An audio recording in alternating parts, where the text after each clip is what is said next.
আসসালামু আলাইকুম, কেমন আছেন আপনারা সবাই? অবশ্যই জানাবেন কমেন্টে যে কেমন আছেন। আপনাদের মাঝে নিয়ে আসলাম রসালো খাজা খাজা বা গজা বলে যেটাই, যে কোনো একটা রসালো আমি কীভাবে বানাই, কোন পদ্ধতিতে বানানো, অবশ্যই আশা করি আপনারা দেখবেন, প্রথম থেকে শেষ পর্যন্ত আমার সাথে থাকবেন। আর আপনাদের কাছে সবসময় আমার আশা করি সবসময় আমার পাশে থাকবেন, এবং এটাই আশা করি প্রথম যে আপনারা আমার পাশে থাকবেন, সাথে থাকবেন। দেখুন আমি কিভাবে বানাই।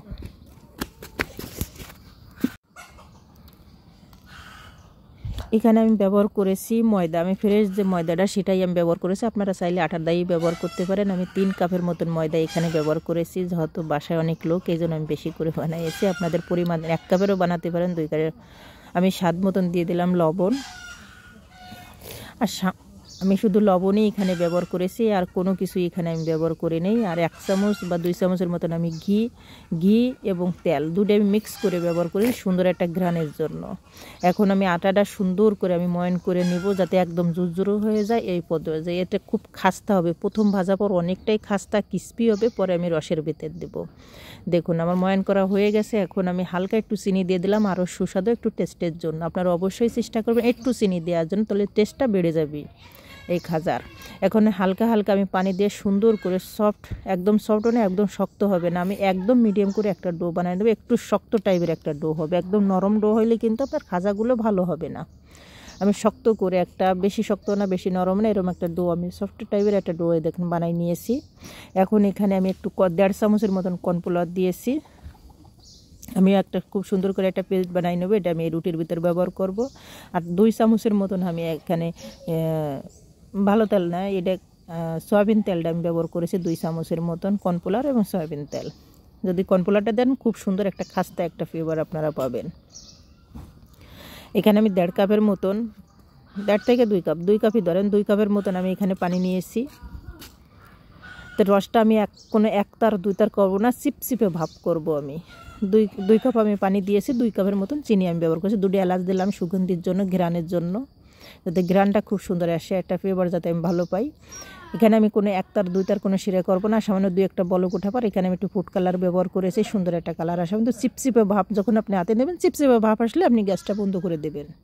1 থেকে 2 মিনিট চালাইলে এনাফ, চিনিটা গুলে যাওয়া পর্যন্ত। দেখুন আমি কিন্তু কোনো 1 তার 2 তার কোনো চিপচিপে ভাব চলে আসছে, এটাই কিন্তু বেস্ট একটা শিরা হবে। এখন আমি পুরো প্রসেসিংয়ে চলে যাব। রুটির জন্য আমি 10 মিনিট একটু রেস্টে রেখে দিয়েছিলাম, এর ভিতরে আমি চিনি শিরাটা বেনে আমি সাইডে রেখে দিয়েছি। এখন আমি একটা ডো এখানে আমি বানাই নেব। আমি প্রথমে একটু বেলে নিয়ে আমি সুন্দর করে ভাঁজ করে, যতটা আপনারা ভাঁজ করবেন ততটা কিন্তু লেয়ারটা ভালো আসবে, যতটা আপনারা ভাঁজ দেবেন ততটা লেয়ার কিন্তু এটার ভালো আসবে। রসালো খাজা এটার লেয়ারটাই কিন্তু মেন। এখানে কিন্তু আমার অনেকগুলো কিন্তু রুটি আসছে, আমি সবগুলো কিন্তু একবারেই জন করে আপনারা দেখতে তাহলে দেখুন আমি কিভাবে বানাই। যদি আপনাদের যদি ভালো লাগে অবশ্যই আপনারা এইভাবে একবার হলে ট্রাই করবেন, বাসা অবশ্যই একবার হলে চেষ্টা করবেন, অবশ্যই ভালো হবে।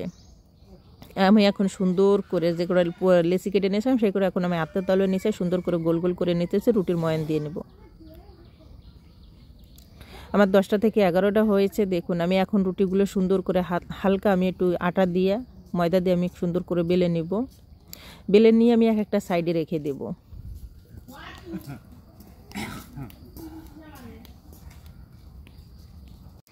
তবে চেষ্টা করেন রুটিগুলো যেন আপনার পাতলা হয় না এবং মোটা হয় না। যদি মোটা হয় তাহলে কিন্তু আপনার প্রথম ক্রিস্পি ভাবটা আসবে না, এই জন্য বেশি পাতলাও করবেন না, মোটা করে মিডিয়াম সাইজের রাখবেন। আর 1 সাইজের রুটিগুলো বলার জন্য চেষ্টা করবেন। আমি একই সাইজের সব কড়া রুটি আমি একসাথেই বেলে নিতেছি, একসাথে আমি বেলে সাইডে রেখে দিতেছি।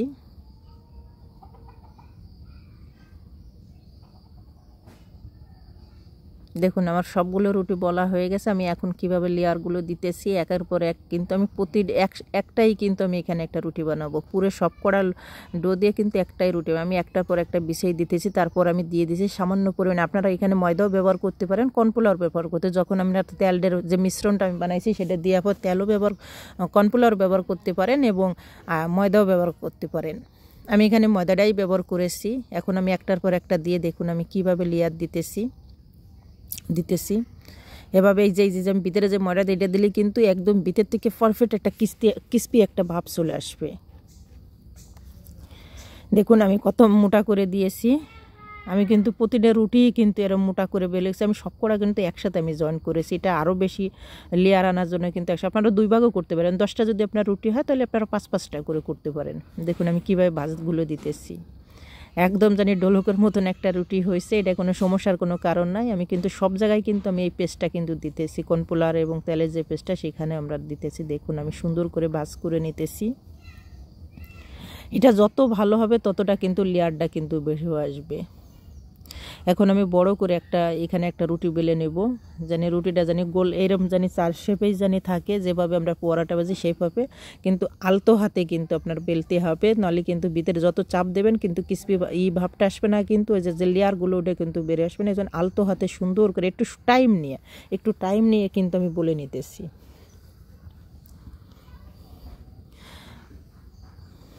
দেখুন আমি সাইডের থেকে একটু ভালো দেখার জন্য সাইডের টুক কেটে আমি আলাদা রেখে দিতেছি। এখন আমি পুরো শেপগুলো আমি কিন্তু কেটে নেব এক এক করে, কিন্তু আমি যেভাবে আমি এই গজাগুলো ভাজবো সেই পথেই কিন্তু আমি কেটে নিতেছি। আপনাদের পছন্দ মতন আপনারা কেটে নিতে পারেন, এখানে কোনো নাই যে এই পথেই কাটতে হবে। আপনার পছন্দের মতন আপনারা রাউন্ড করে যে পথে পারেন, গোল পারেন, বরফি শেপে পাবে, অন্য শেপে কেটে নেবেন।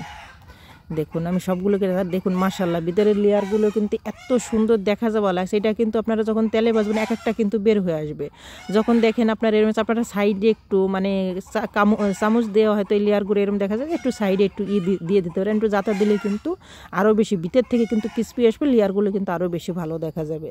এখন আমি হালকা তেলটা আমার গরম হয়েছে 50। আপনারা যদি চান যে আমরা রসে দেব না, বাট আমরা এইভাবেই এটাই কিন্তু এভাবেও খাওয়া যাবে, এটা কোনো ব্যাপার না। কেন কি এটা আরও বেশি ক্রিসপি হবে, যে মুসমুসে একটা ভাব আসবে, এত ক্রিসপি নিচ্ছে যে খুবই সুন্দর রসালো খাজা এবং ক্রিসপি সবটাই আপনারা পাবেন। যে পথে আপনার যেটা মন চায় সে পথে আপনারা পরিবেশন করতে পারেন, সেটাই আপনারা খেতে পারেন। এখন আমি হালকা আপনার চুলের আঁচটা থাকবে নো মিডিয়াম, এরকম মিডিয়াম করে এই আঁচটা করে আপনি সুন্দর করে যাতে ভিতর থেকে একদম কুক হয়ে আসে। আর যদি আপনারা চুলের আঁচটা কিন্তু একদম ফুলি দেন তাহলে কিন্তু একদম উপর থেকে কিন্তু তাড়াতাড়ি কিন্তু হয়ে যাবে ভাজা, ভিতরে কিন্তু কাঁচা থাকবে। এই জন্য সময় নিয়ে ভাজতে হবে, ধৈর্যের সঙ্গকার। দেখুন আমার লেয়ারগুলো কিন্তু অটোমেটিক কিন্তু খোলা ধরে দিয়েছে, আপনার খুলে গেলে একদম কোনো সমস্যা নেই, এটা আরও বেশি ভালো হবে। ধৈর্যের সঙ্গে এই কাজগুলো করতে হবে। আমরা ভাজতে কিন্তু এরকম 2 পিঠ কিন্তু ভাজতে সুন্দর একটা কালার আসেন, অনেকটা সময় লাগতে পারে, তাতে কোনো ধৈর্য হারানো যাবে না, কিন্তু আমার অনেকটাই সময় লাগছে। এই জন্য যতটা আপনারা ধৈর্য সহকারে ততটা কিন্তু ভালো হবে। দেখুন মাশাআল্লাহ কতটা লেয়ার দেখা যাওয়া লাগছে, একদম লেয়ারগুলো কিন্তু ছেড়ে দিয়েছে। আর এই লেয়ারগুলো ছাড়া অর্থাৎ আছে ভিতর থেকে কিন্তু আপনার একদম সেদ্ধ ভাজা হয়ে যাচ্ছে, এরকম ক্রিসপি ভাব চলে আসতেছে। অবশ্যই যদি আমার ভিডিও যদি ভালো লাগে তাহলে অবশ্যই আপনারা বাসায় একবার হলেও বানানোর জন্য চেষ্টা করবেন। সকগলির পোলাপান সবগুলি কিন্তু ভালো লাগবে। আর যদি ভালো লাগে অবশ্যই আমার ভিডিওগুলো শেয়ার করে দেবেন এবং কমেন্টে আপনারা জানাবেন। আর দেখুন আমি একটু সাইড দিকে একটু ডিজাইন করে 4 কোণা কিন্তু একটু হাত দিয়ে কিন্তু আপনারা মুখ আঁকটাই দিতে পারেন। এটাতে কি হবে যে ভিতর থেকে একদম আরও সুন্দর হয়ে ক্রিসপি আসবে, আর ভিতর থেকে কিন্তু লেয়ারগুলো অটোমেটিক ছেড়ে দেবে, যাতে আপনার মুখটা যাতে খুলে যাতে এক একটা না যায়। যদি আপনারা এটা চাওয়া যায় যে দেখুন আমি কীভাবে ভেজে নিতেছি সেটাও দেখুন, যে মাশাআল্লাহ এত সুন্দর দেখা যাওয়া লাগছে, আর এত সুন্দর ক্রিসপি হয়েছিল, আর এত রসালো টুপটুপ, যখন আমি রসে দিয়েছি একদম টুপটুপ করতেছে।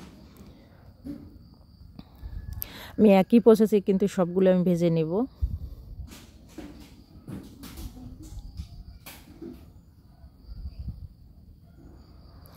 আর যদি আমার ভিডিও যদি ভালো লাগে অবশ্যই একটা লাইক দেবেন এবং আমার চ্যানেলটা সাবস্ক্রাইব করে রাখবেন, রান্নাঘর 01। আর অবশ্যই আপনাদের কমেন্টে আমাকে জানাবেন যে কেমন লাগে আপনাদের। আমি সবসময় চেষ্টা করি সহজ সহজ রেসিপি দেওয়ার জন্য, যাতে হাতের কাছে কিছু উপকরণ থাকলেই আপনারা রেসিপিগুলো বানাতে পারবেন। আমি সেটাই দিই, অনেক খরচ হবে না, একদম মিডিয়াম যাদের ঘরে সবসময় থাকে। দেখুন আমার কিন্তু খাজাগুলো ভাজা হয়ে গেছে, এখন আমি তুলে নিয়েছি। দেখুন লেয়ারগুলো কীভাবে দেখা যাওয়া লাগছে। এই পদ্ধতি এইভাবে একবার বানাই দেখবেন, যে আশা করি ভালো লাগবে। আমার সবগুলো খাজা কিন্তু এত দেখুন কতটা মুসমুসে হয়েছে, যে আর্ধেক দিলে যে কিন্তু গলে যায়। চিনি শিরাটা সবসময় কিন্তু আপনারা একদম কুসুম গরম রাখবেন, বেশি গরমও না বেশি না, তো চুপসে যাবে, রসটা কিন্তু ঢুকবে না। যখন দেখছি আমার চিনি শিরাটা ঠান্ডা হয়ে গেছে, আমি এখন একটু কুসুম গরম করে নিতেছি।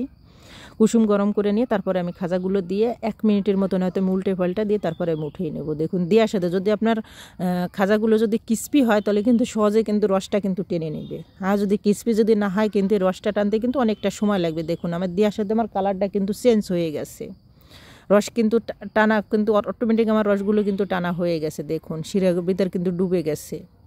যখন ডুবে যাবে তখন বুঝবেন হয়ে গেছে। আমার 1 মিনিটও কিন্তু লাগে না, এতটা ক্রিস্পি হয়েছে। ঘরে যদি আপনার যদি থাকে আটা, ময়দা, চিনি, তাহলে কিন্তু এই রেসিপিগুলো সহজ। এটার কিন্তু সবার ঘরে, আমরা কিন্তু সবাই রুটি খাই। দেখুন আমার ভাজা হয়ে গেছে, আর এতটা শিরে টান দিয়েছে দেখুন, তো এত সুন্দর আর এত টেস্টি হয়েছিল। মাশাল্লাহ মাশাল্লাহ।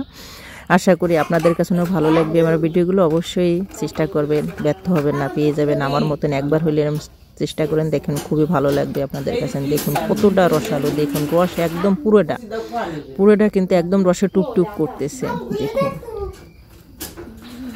মাশাল্লাহ। আপনারা সবসময়, আপনাদের জন্য আমার দোয়া রইল যে আপনারা সবসময় ভালো থাকেন, সুস্থ থাকেন। আল্লাহ হাফেজ।